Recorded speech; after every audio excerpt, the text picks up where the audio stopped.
जिनेन बंधुओं, आज हम रक्षाबंधन पर्व की कथा पढ़ेंगे।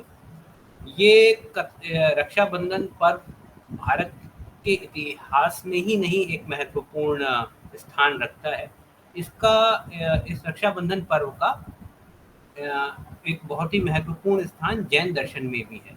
तो जैन दर्शन के परिप्रेक्ष्य में किस प्रकार से ये पर्व अस्तित्व में आया, क्यों मनाया जाने लगा और इसका क्या महत्व है, इसका क्या स्रोत है, वो इस कथा में हमें जानने को मिलेगा। तो हम प्रारंभ करते हैं रक्षाबंधन पर्व कथा।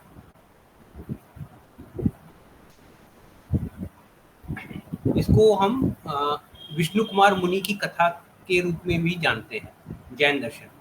आगे ये हमको कथा जैसे जैसे हम पढ़ेंगे तो हमको जानने में आएगा कि इसको विष्णु कुमार मुनि की कथा क्यों कहते हैं और इसका सिग्निफिकेंस क्या है। कथा प्रारंभ करते हैं। जैन धर्म के 19वें तीर्थंकर भगवान मल्लिनाथ स्वामी के समय में हस्तिनापुर में महापद्म नामक चक्रवर्ती का राज्य था तथा उनकी रानी लक्ष्मीमती थी। उनके 2 पुत्र विष्णु कुमार और पद्म थे। जब राजा महापद्म को संसार भोगों के प्रति वैराग्य हुआ तब उन्होंने दीक्षा लेने का विचार किया। फिर राजा ने अपना राज्य अपने बड़े पुत्र को देने का निश्चय किया, तो विष्णु कुमार जी ने राज्य लेने से मना कर दिया। विष्णु कुमार जी ने अपने पिताजी से पूछा कि आप चक्रवर्ती का पद, 6 खंड का साम्राज्य, पूरा भरत क्षेत्र क्यों छोड़ रहे हो। तब राजा महापद्म ने कहा कि अब मैं जान गया हूं कि इस संसार में सार नहीं है। तब फिर विष्णु कुमार ने पूछा कि जब इस संसार में कोई सार नहीं है और आप स्वयं भी जब इस संसार को छोड़ रहे हैं तो क्या आपको इस तरह की असार वस्तु को अपने बेटे को भेंट करना चाहिए। तो सच्चे पिता होते हैं वो अपने को अच्छी चीज ही देते हैं। हे पिताजी, मैं भी समझ रहा हूँ कि इस संसार में कोई सार नहीं है, किया जाए, अतः मुझे भी दीक्षा लेने की अनुमति प्रदान करें। तब राजा महापद्म ने अपने छोटे पुत्र पद्म को पूरा राज्य दे दिया। फिर राजा महापद्म तथा उनके सुपुत्र विष्णु कुमार ने जाकर सागर चंद्र आचार्य से दीक्षा ले ली। शीघ्र ही महापद्म मुनिराज ने घातिया कर्मों को नष्ट कर केवल ज्ञान प्राप्त कर लिया और फिर मोक्ष में चले गए। विष्णु कुमार जी घनघोर तपस्या में लीन रहे। तपस्या करते करते उन्हें बहुत सी रिद्धियां प्राप्त हो गई। इसी बीच उस समय के भारतवर्ष में एक और घटना घटती है जो इस प्रकार से है। अवंती देश की उज्जैनी नगरी में राजा श्रीवर्मा राज करते थे। उसके यहाँ 4 मंत्री थे, बलि, बृहस्पति, प्रहलाद और शुक्रायु। चारों की धार्मिक मान्यताएं राजा से अलग प्रकार की थी। एक बार परम योगी दिगंबर जैन मुनि अकंपनाचार्य अपने 700 मुनि शिष्यों के साथ सत्संग उज्जैनी पधारे। तब उज्जैनी के राजा और सारी प्रजा अष्टद्रव्य का थाल सजाकर अत्यंत उत्साहपूर्वक मुनि राजों के दर्शन के लिए निकलती है। उसी समय मुनि श्री अकंपाचार्य को अपने अवधि ज्ञान से पता चल जाता है कि इस राज्य के सभी मंत्री दूसरे धर्म को मानने वाले हैं, इसलिए इस राज्य में किसी भी तरह का किसी से भी वार्तालाप, चर्चा या संपर्क मुनि संघ के हित में नहीं है। इसलिए उन्होंने सारे संघ को आदेश दे दिया कि सब मौन धारण करेंगे।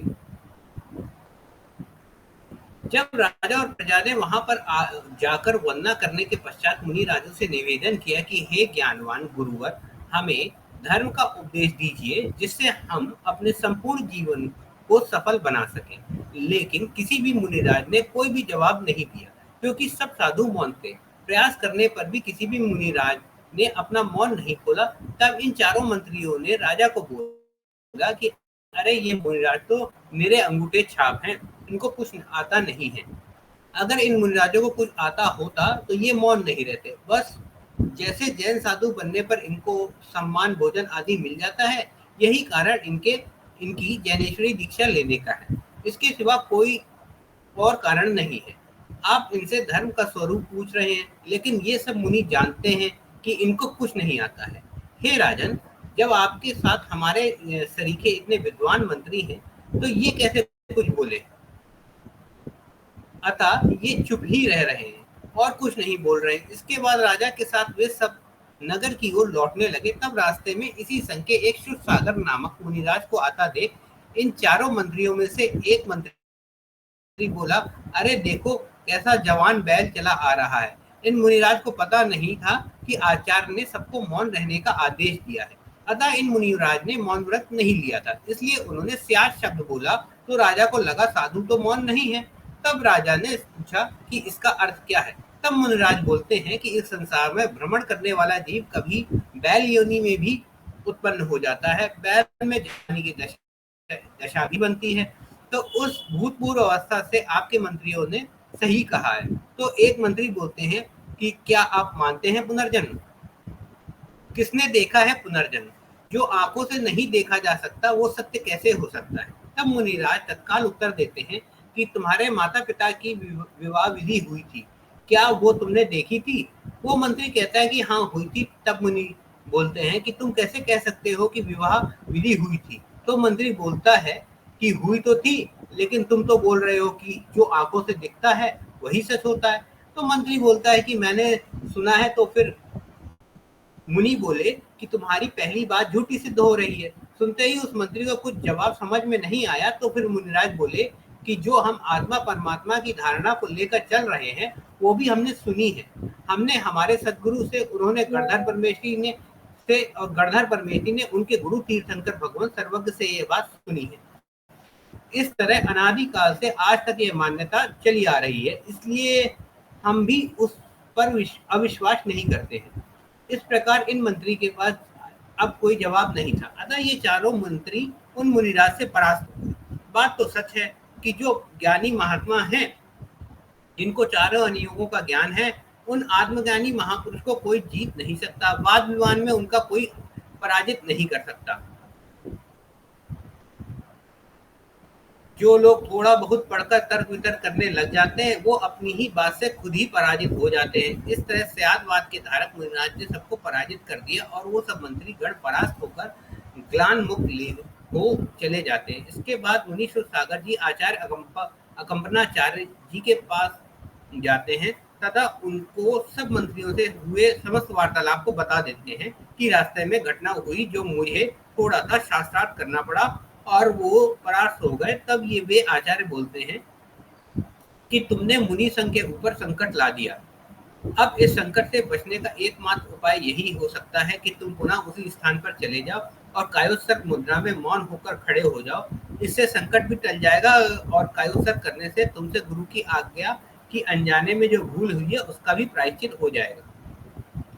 तब वे मुनि सागर आचार्य श्री को नमस्कार कर चले गए और उसी स्थान पर जाकर कायोत्सर्ग मुद्रा में खड़े हो गए। उधर उन चारों मंत्रियों ने बैठक में विचार किया कि इन साधुओं के कारण हमारी ऐसी बदनामी हुई है, अतः हम इन सब मुनियों को मार डालेंगे। तो दूसरा बोला कि सब मुनियों की हत्या करना व्यर्थ है।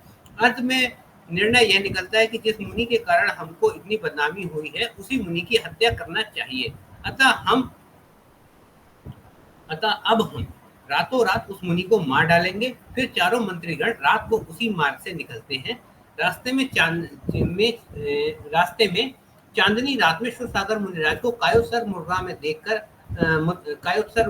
में देखकर पहचान लेते हैं और सोचते हैं कि चलो अच्छा हुआ हमारा दुश्मन तो यही खड़ा है। चारों मंत्रियों ने तलवार उठा ली और जैसे ही वो मारने को होते हैं तब उस जगह का वन देवता उनके हाथों को किलित कर देता है, जिससे उनके शरीर जकड़ जाते हैं और वे रात भर इसी मुद्रा में खड़े रह जाते हैं।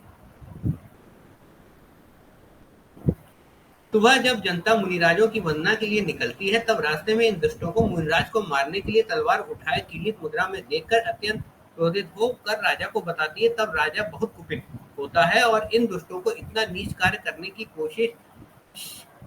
कोशिश की। फिर राजा इन दुष्टों ने इतना नीच कार्य करने की कोशिश की। फिर राजा उन चारों मंत्रियों को अपमान पूर्वक देश निकालने का दंड देकर आवंती देश से निष्कासित कर देता है।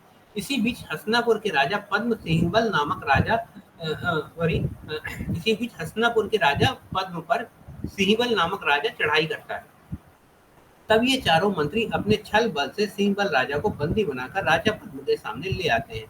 तब राजा पद्म बहुत प्रसन्न होता है और बोलता है कि तुम सभी को मैं मंत्री बनाता हूँ और साथ में तुमको अगर कोई वरदान मांगना है तो मांग लो। बलि मंत्री बोला, जब वक्त होगा तब मांगेंगे। और इस तरह वो सभी हसनापुर राज्य के मंत्री बन जाते हैं। इस बार इस राज्य में भी अकंपना चार आदि 700 मुनिराजों का संघ चौमासा चौमासा के लिए आता है। अब जैसे ही इन मंत्रियों को इस बात का पता चलता है, वे सभी राजा पद्म के पास जाते हैं और राजा से वरदान में 7 दिन का राज्य मांगते हैं। अब ये चारों मंत्री राजा बनते ही मुनि संघ के चारों ओर एक बाड़ी लगा देते हैं।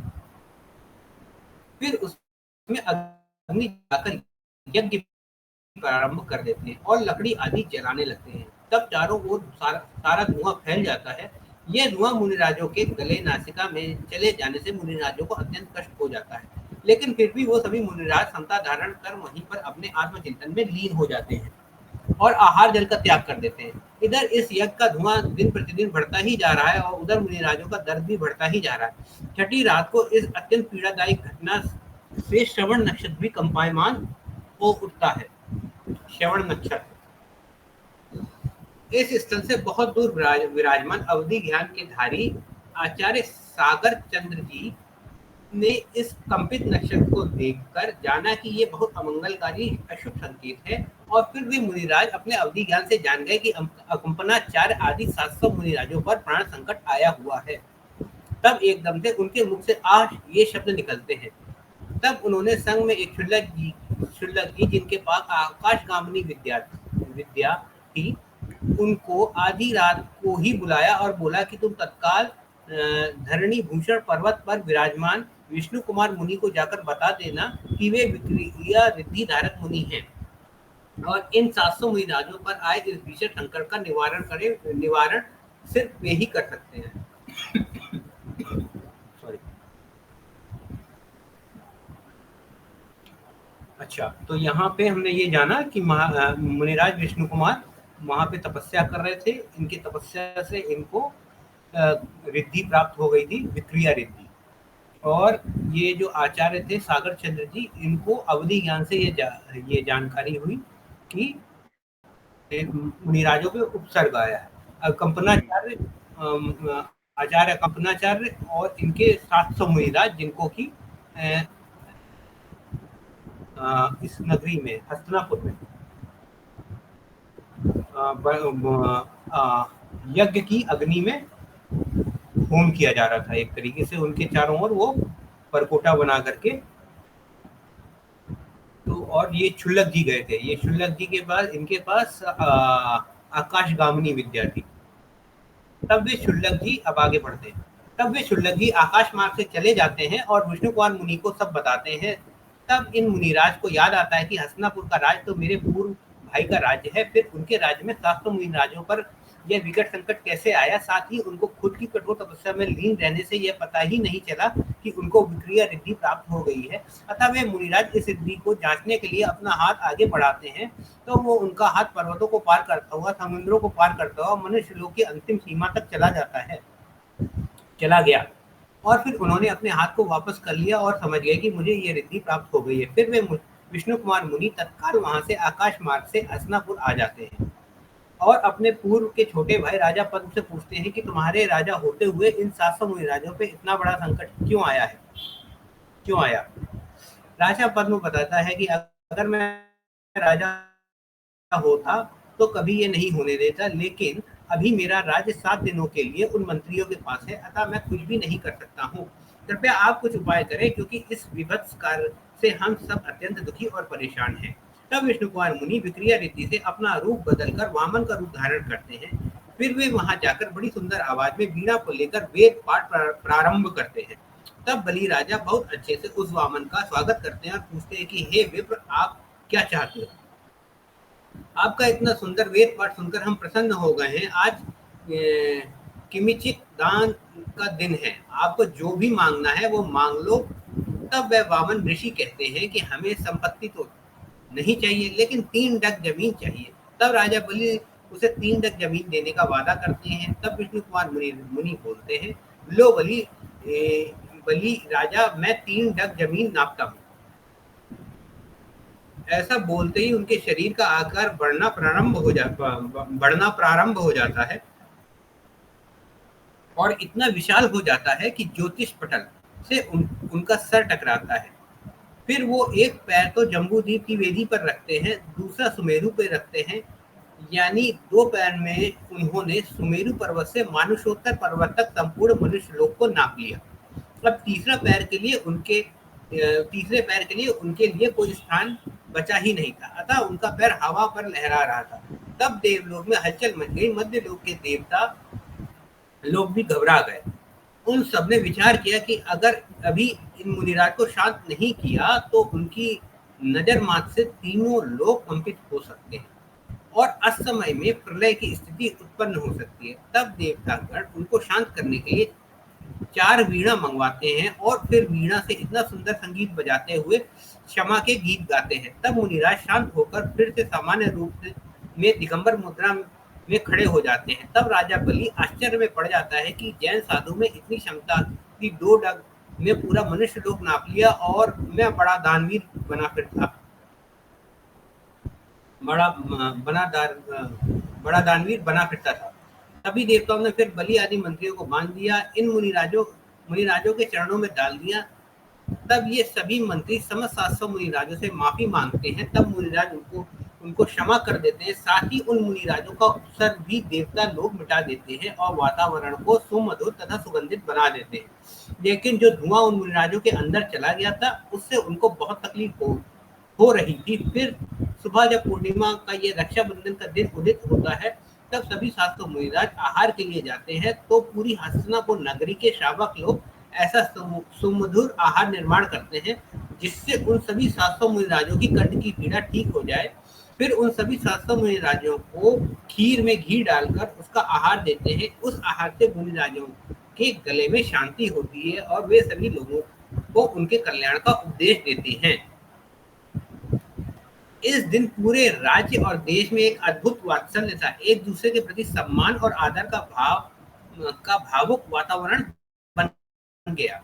फिर सभी लोगों ने एक दूसरे के हाथों में पतला सा धागा सूत्र बांधा और संकल्प लिया, कसम खाई कि कभी भी देवशास्त्र गुरु पर संकट आएगा तो हम सब मिलकर उनका सामना करेंगे। इसके बाद वे विष्णु कुमार मुनि अपने गुरु के पास जाते हैं और अपने इस रूप बदलने का प्रायश्चित लेते हैं और अंत में वे विष्णु कुमार मुनि राज भी उसी जन्म में सभी घातीय और अघातीय कर्मों का नाश कर उसी भव से मोक्ष चले जाते हैं।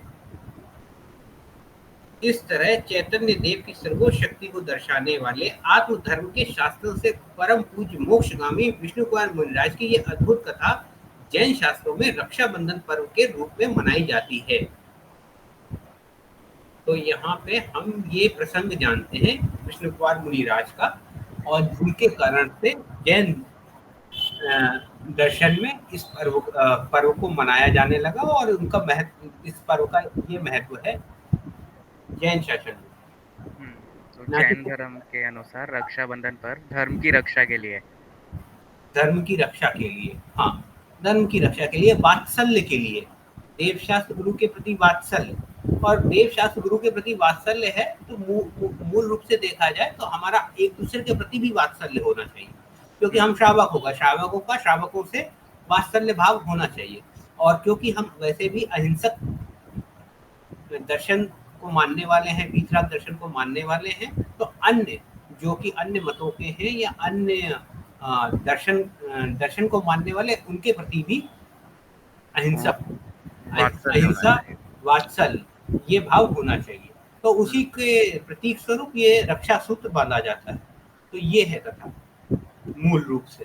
इसमें जैसे कि इन्होंने एक जगह पे कहा कि कंपनाचार्य आचार्य को अवधि ज्ञान था, जहाँ तक मेरा जानना है, मैंने पुस्तक में पढ़ा है, उनको निमित्त ज्ञान था, उनको अवधि ज्ञान नहीं था। तो थोड़ा सा इसमें मतलब एक दो पॉइंट, कुछ बिंदु ऐसे हैं, कुछ पॉइंट्स ऐसे हैं जो कि वेरी कर रहे हैं, बट ओवरऑल जो स्ट्रक्चर है, कथा का मूल रूप सेम है, सिमिलर। अच्छा, ये विष्णु कुमार मुनिराज की कथा थी। आप लोगों को किसी को कुछ कोई कुछ बताना है, कुछ जोड़ना है इसमें तो बताइएगा। जलज भैया, यश। मेरा तो हाँ जलज भैया, जलज भैया कंटिन्यू कीजिए।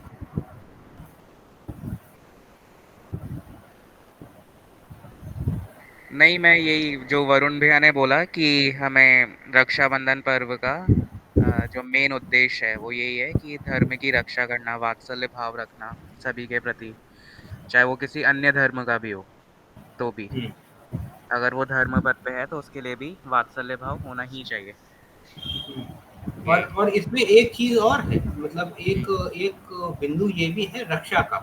मतलब वात्सल्य भाव होने का मतलब ये नहीं है कि हम जो है क्या कहते हैं, कोई हमारे साथ गलत कर रहा है तो हम चुप बैठे। देखो ये महाराज लोग तो पूर्ण अहिंसक होते हैं, इनका तो धर्म ही है आत्मोपलब्धि। तो ये तो किसी भी प्रकार की हिंसा नहीं कर सकते। लेकिन इसमें देखने वाली बात ये है, महाराज विष्णु कुमार जो कि बहुत ही अपनी साधना में काफी ऊपर चढ़ चुके थे, आप समझ रहे हो।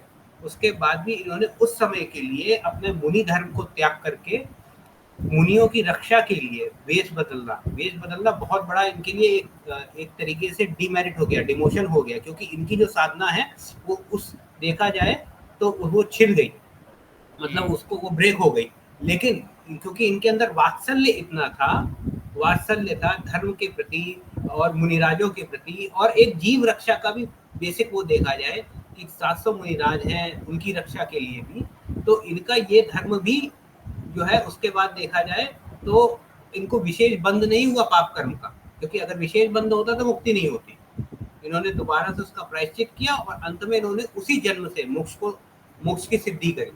तो ये एक मतलब जानने की बात है, और इससे सीखने की भी बात है कि रक्षा करने के लिए हमको जो है कभी कभी एक्सट्रीम मेजर्स भी लेने पड़ते हैं। क्योंकि जब एक दिगंबर मुनि के लिए उसका दिगंबर वेश ही सब कुछ है, क्योंकि जब उन्होंने संसार त्याग दिया तो फिर और कुछ उनके लिए शेष नहीं रहता है। यहाँ पे उन्होंने अपनी साधना को कुछ समय के लिए छोड़ दिया रक्षा करने के लिए। ये एक बहुत बड़ी बलिदान है, मतलब बलिदान है महाराज श्री का। ये भी एक गौर करने वाला पॉइंट है, जिसको हमको समझना चाहिए।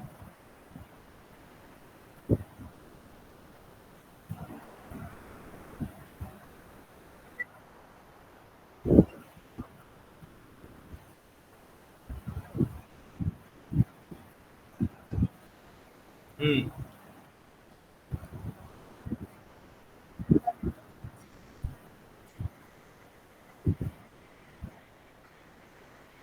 जी। हाँ, हिंसा नहीं की। हाँ, हिंसा नहीं की उन्होंने। क्षमा कर दिया, राइट।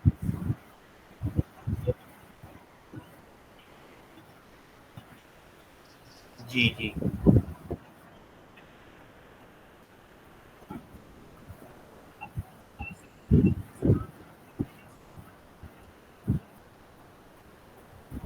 सही बात।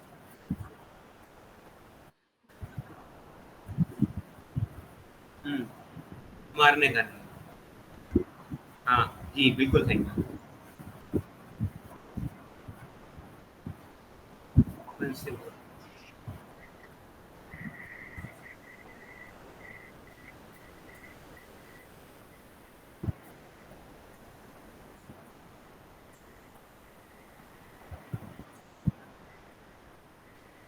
हम्म।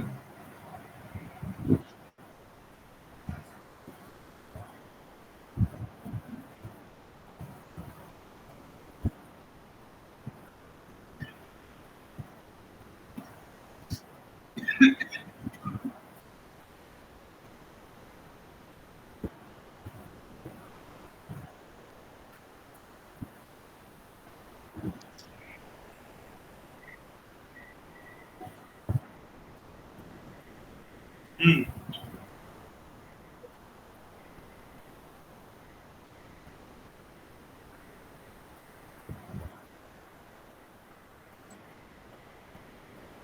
बिल्कुल सही।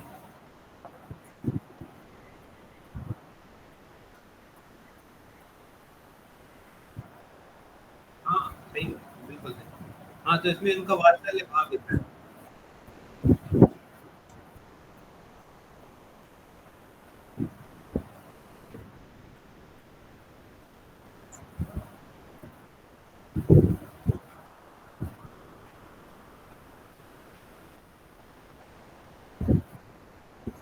हुँ।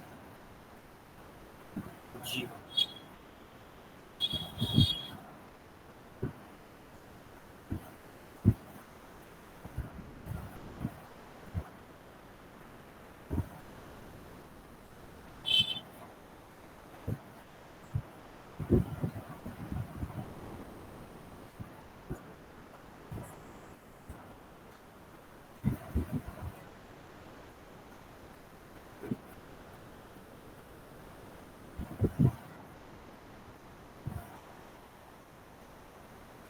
हुँ।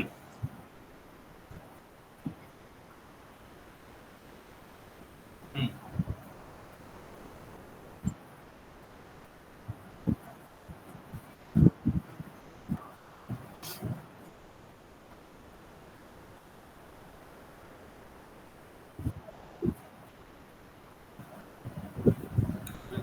जी, जी।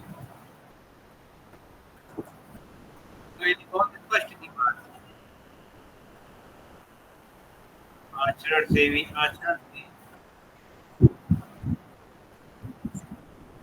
हुँ, हुँ, हुँ,